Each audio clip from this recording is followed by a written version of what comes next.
ऐसी स्ट्रैटेजी, ऐसी magic trick बताऊं तो हर जैसे सब्जेक्ट को याद करने में बहुत ईज कर देगा। यही शीट है जो आपको सिर्फ लास्ट डे रिकॉल रिवीजन में यूज करनी है, तब से इसी में से पढ़ाई करना और किसी में से पढ़ाई नहीं करना। तो ये शीट आपके लिए गोल्ड माइन है। साइंस और एसएसटी के पेपर के बीच में एसएसटी का पेपर अटेम्प्ट करने के लिए आपके पास है सिर्फ 4.5 डेज। यस, इतना सा टाइम है सारे के सारे तीनों सब सब्जेक्ट्स, आपका सिविक्स, आपका हिस्ट्री, आपका ज्योग्राफी अटेम्प्ट करने के लिए, प्रिपेयर करने के लिए। तो कैसे करने हैं ये दिन प्लान, कैसे पढ़ना है, ये बताने वाली हूं मैं आपको इस वीडियो में। तो इस वीडियो पर एंड तक स्टक रहना और जितनी सारी प्रॉब्लम्स आप फेस करने वाले हो प्रिपरेशन में, वो सब आपको किसको बतानी है? मुझे, क्योंकि कौन हेल्प करेगा आपकी? सिर्फ मैं हेल्प करने वाली हूं। तो फटाफट से मेरे साथ बैठ जाओ इस वीडियो को देखने के लिए। बहुत छोटी वीडियो होने वाली है, पर ऐसी स्ट्रैटेजी, ऐसी मैजिक ट्रिक बताऊंगी जो आपको एसएसटी जैसा इतना पहाड़ जैसा सब्जेक्ट को याद करने में बहुत ईज कर देगा। Now we have to understand this very important factor. जब भी हम एसएसटी का पेपर अटेम्प्ट करते हैं, हमारे पास है 3 सब्जेक्ट, 3 सब्जेक्ट्स का सही एलोकेशन करना, सही दिन पढ़ाई करना बहुत जरूरी है। बट पहले ये समझ लेते हैं एलोकेशन करना कैसे है, पढ़ना कैसे। पहले मैं आपको ये समझाऊंगी। देखो, बहुत इजी सी बात है। मैं एक रैंडम सा टॉपिक मैंने उठा लिया, मनी एंड क्रेडिट। मुझे ये पसंद था तो मैंने उठा लिया, बाकी आपकी मर्जी पड़े, आप जो उठा सकते हैं। तो money and credit, let's suppose आपने टॉपिक उठाया। अब पढ़ाई कैसे करनी है? आपके पास इतना टाइम है कि पूरे चैप्टर पढ़ पाओ? हाँ कि नहीं? कॉमेंट में बताओ। नहीं है ना? तो फिर करना क्या है समझो। जितना भी आपके टॉपिक्स है उसकी हेडिंग्स चेक करो। जो भी आपकी हेडिंग्स है उन हेडिंग्स को देखो। उन्हीं हेडिंग्स के बेसिस पे हमें पता है एसएसटी में क्वेश्चन बनता है। हेडिंग देखा, सब हेडिंग देखा, उसका भी सब हेडिंग्स या पॉइंटर्स हैं वो देखे, तो इसी से हमारा क्वेश्चन बनने वाला है। तो ये याद करना बहुत जरूरी है। Once you have checked with that, headings देख लिया, सब हेडिंग्स देख लिया, अब उसके जितने भी कीवर्ड्स हैं, जितने भी सारे मेन टर्मिनोलॉजीज यूज करी गई हैं उस पर्टिकुलर टॉपिक में, उन सबको हाईलाइट कर दो। मार्कर से हाईलाइट कर दो, हाइलाइटर से हाईलाइट कर दो, पेंसिल पेन से हाईलाइट कर दो, कैसे भी हाईलाइट कर दो, बट कर लो। ठीक है? वो हाईलाइट करके अब आपको क्या करना है? हाईलाइट कर लिया, पूरा टॉपिक पढ़ लिया, अब बनानी है आपको एक शीट। यही शीट है जो आपको सिर्फ लास्ट डे रिकॉल रिवीजन में यूज करनी है। प्लस एग्जाम देने जब जा रहे हो ना, सुबह या दिन में जब भी आपका पेपर है, तब से इसी में से पढ़ाई करना और किसी में से पढ़ाई नहीं करना। पहले बता रही हूँ, समझो। अब करना क्या है? आपने जो कीवर्ड्स यहाँ पे मार्क करे या कीवर्ड्स जो आपने देखे, अब आपको वो टॉपिक लिखना है, उसका सब टॉपिक लिखो, उसमें जितने कीवर्ड्स हैं उनको लिख लो। डन? किसी में पॉइंटर्स हैं तो हमने पॉइंटर्स लिख लिए। पॉइंटर्स की पूरी डिटेल नहीं लिखनी है, वो आपको एग्जाम में लिखनी है। यहाँ पे सिर्फ आपको पॉइंटर के आगे का पार्ट लिखना है, which is the main header. ठीक है? हमने वो लिख लिया। बस अब हमारे पास में हमें हेल्प मिल जाएगी कि जब भी हम लॉन्ग आंसर्स अटेम्प्ट कर रहे हैं, हम इसी शीट को देखेंगे।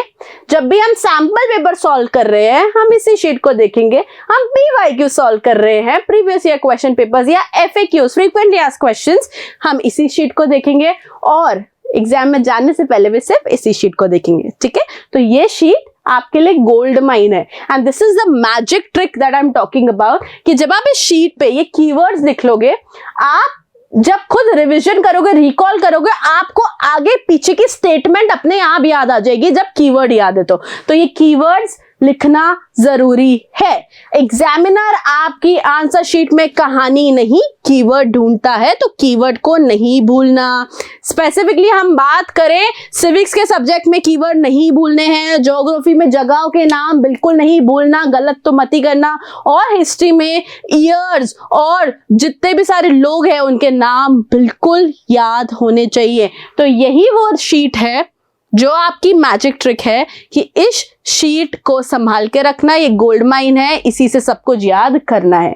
Once you are done with that, अब हमें क्या करना है, short answers, MCQs, one word सब भूल जाओ, कुछ नहीं पढ़ना, बस अभी सब पढ़ना क्या है लास्ट मिनट पे, only the long question answers that you have in your books. जो भी आपके क्वेश्चंस फॉर्म हो रहे हैं पर्टिकुलर टॉपिक से लॉन्ग वाले, सिर्फ उन्हें ही पढ़ाई करनी है अभी। क्यों?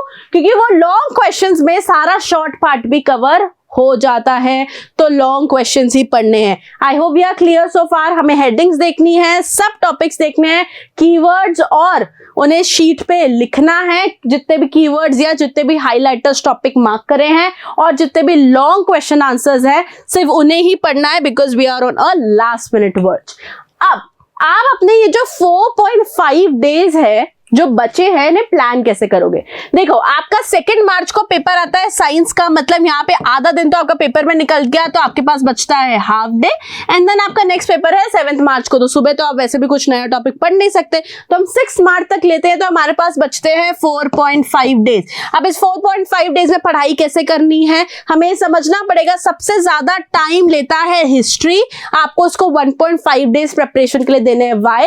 ये टाइम इसलिए लेता है क्योंकि हमें बहुत सारी चीजें मगअप करनी पड़ती है, याद करनी पड़ती है। If you are good with history तो मेरे को फटाफट से यस करके बताओ, यस हिस्ट्री करके बताओ कमेंट सेक्शन में, मैं तो देखूं कौन कौन अच्छा है, बेस्ट है हिस्ट्री में। आपको अगर हिस्ट्री में टाइम नहीं लगता है तो आप किसी और चीज को या और सब्जेक्ट को 1.5 डे डेडिकेट कर सकते हैं, बट जनरल मेजॉरिटी में history is the most time taking subject, क्योंकि हमें याद करने में टाइम लगता है। सो 1.5 डे हम उसे एलोकेट करेंगे। ज्योग्राफी भी 1 डे में कवर हो सकती है और सिविक्स तो बल्कि आधे दिन में ही कवर हो सकती है।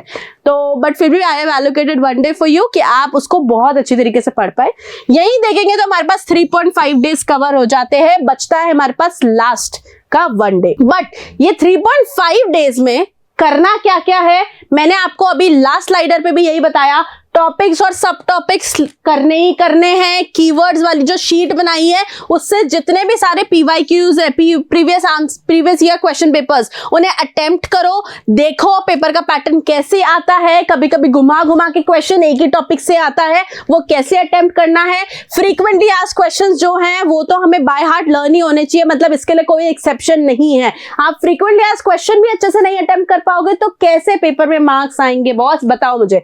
और सबसे बड़ी बात कि एक शीट और बना लेना एक्स्ट्रा। जब आप हिस्ट्री पढ़ रहे हो तो इस शीट में आपको बनानी है ईयर शीट। ना what is this year sheet? Year sheet is basically जब हमें है ना बहुत सारे ईयर्स याद करने होते हैं तो हम फंबल हो जाते हैं, और जब पेपर लिखने वाले होते हैं तो पैनिक हो जाते हैं क्योंकि कुछ याद नहीं आता। Try to make an year sheet, जिस ईयर शीट को आप किसी ना किसी इवेंट से लिंक करोगे। उसमें आप ईयर शीट में ईयर लिखना, इवेंट लिखना, कोई पर्टिकुलर नेम या किसी का नाम लिखना है वो उससे याद कर पाओगे, किसी सॉन्ग से याद कर पाओगे, किसी राइम से याद कर पाओगे। ये ईयर शीट याद होनी चाहिए। मैं आपको बता दूं, हिस्ट्री का पोर्शन जब भी चेक हो रहा होता है, जो भी एग्जामिनर आपका आंसर शीट चेक कर रहा है ना, वो ईयर्स पे फोकस करते हैं। And when you have written the right year, right names, everything, you get a brownie point. तो क्या हम अफोर्ड कर सकते हैं ब्राउनी पॉइंट मिस करना? नहीं कर सकते, तो ईयर शीट बना लेना बॉस, वरना तो डन गए। अच्छा, अब हमने 3.5 डेज प्लान कर लिए, आपने सब कर लिया। अब बचता है हमारे पास टाइम 1 दिन का। अब ये 1 दिन आपको कोई नया टॉपिक नहीं उठाना है, जो पढ़ा पढ़ लिया, आपको पता है आपका weightage. Now the point is हमें करना है most important part, the revision. Revision recall करेंगे हमने जितनी सारी चीजें पढ़ाई करी। अब रिकॉल किसमें से करना है? मैंने आपको शीट बनवाई थी, ये शीट बनाई थी आपने, राइट? इसी शीट पे से रिकॉल होएगा, और वापस से बुक्स नहीं उठानी, वापस से क्वेश्चन आंसर्स नहीं उठाने हैं, सिर्फ शीट में से ही रिकॉल करना है, because that sheet will help you recall everything. और यही शीट आपको नेक्स्ट डे जब आप एग्जाम देने जा रहे हो तब भी इसी में से रिकॉल करना है। तो एक शीट हो गई, दूसरी हमारी ईयर शीट हो गई, दोनों में से रिकॉल हो गया। अब इसी के साथ साथ हम अटेम्प्ट करेंगे sample papers. Once your recall is done, आप सैंपल पेपर्स अटेम्प्ट करिए। आप देखिए कि पहले किस किस तरीके के क्वेश्चंस फॉर्म हो सकते हैं, किस तरीके से एक एक कॉन्सेप्ट को घुमा घुमा के आपको दिया जाएगा। ये सारी चीजें हमें किसमें पता चलेगी? जब हम सैंपल पेपर सॉल्व करेंगे। कहीं पे भी आप गलती कर रहे हो तो आपको यूज और रेफर कर रही है अपनी ईयर शीट और अपनी शीट जिसके अंदर आपने सारे कीवर्ड्स और टॉपिक्स और सब टॉपिक्स लिखे हैं, सो दैट वहीं के वहीं पे गलती सॉल्व हो जाएगी। हमने हमारा वीकनेस एनालिसिस कर लिया, then we are all sorted. हम एसएसटी के पेपर में 99 तो क्या 100 मार्क्स भी बहुत इजीली स्कोर कर सकते हैं। ये चीजें याद रखना।